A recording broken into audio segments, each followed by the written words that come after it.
carry heavy loads.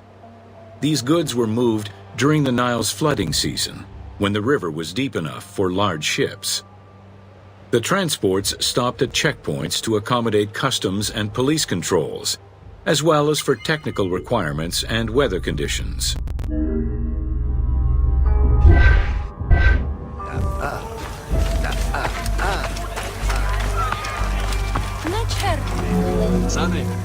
Having reached Alexandria's inner harbor, the wheat was unloaded under the supervision of a civil servant in charge of wheat management. Portions were distributed to Alexandria's city market, and the remaining stockpile was either exported or stored in warehouses.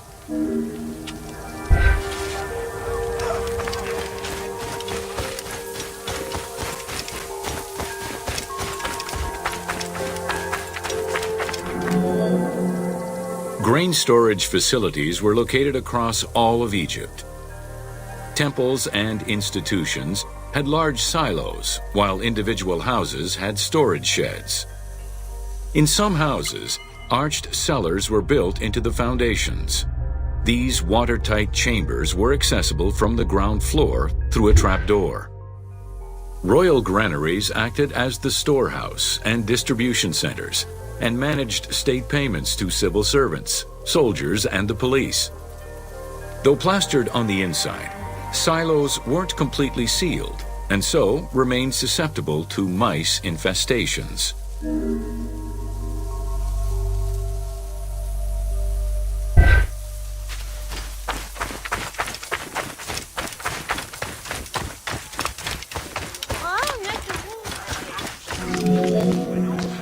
When the grain was ready for processing, it was poured into bowls and pounded into a coarse flour.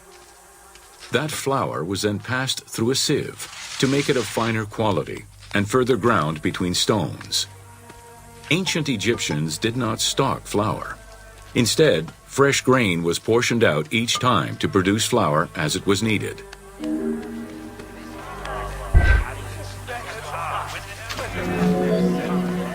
The sieves used by ancient Egyptians were unable to filter out sand and stones. Grit often passed into the flour, causing long-term tooth abrasions among all classes of Egyptians.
Welcome to Jean-François Champollion. Between the 5th century CE and the Renaissance, knowledge of hieroglyphs was entirely lost. Many enthusiasts tackled the challenge of deciphering the language with little success. Some groundwork was made with various researchers identifying names and some grammatical structure, and confirming that cartouches were markers for royal names. They were still missing a critical piece of information that would eventually be revealed thanks to the discovery of the Rosetta Stone.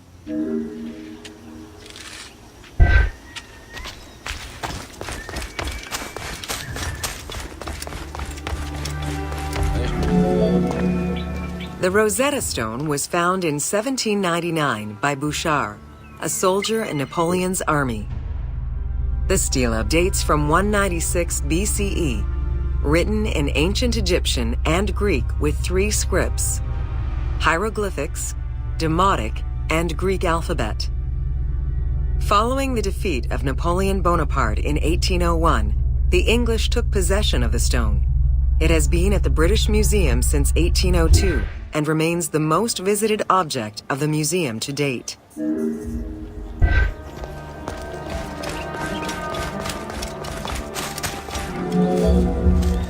The first translation was of the Greek section only in 1803. It detailed a decree of Pharaoh Ptolemy V, reminding the citizens that their pharaoh had led Egypt to prosperity. It was fully translated 20 years after by Jean-François Champollion, who was working with a facsimile.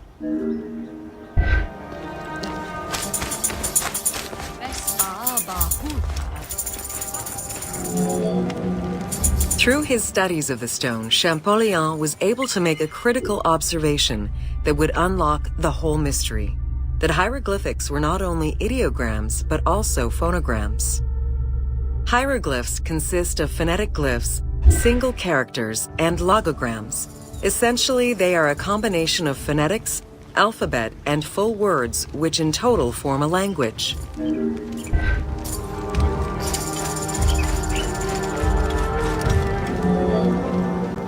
While studying the stone, Champollion realized that there was a difference in the number of hieroglyphic characters in relation to the number of Greek characters for the same word.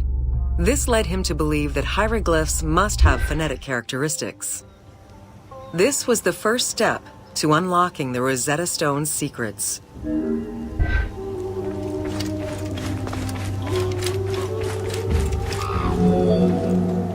To prove this theory, Champollion began identifying Egyptian rulers' names and then compared their phonetic pronunciation to the Greek version. For example, Cheops had been the Greek name given by ancient chroniclers to the owner of the Great Pyramid, Khufu.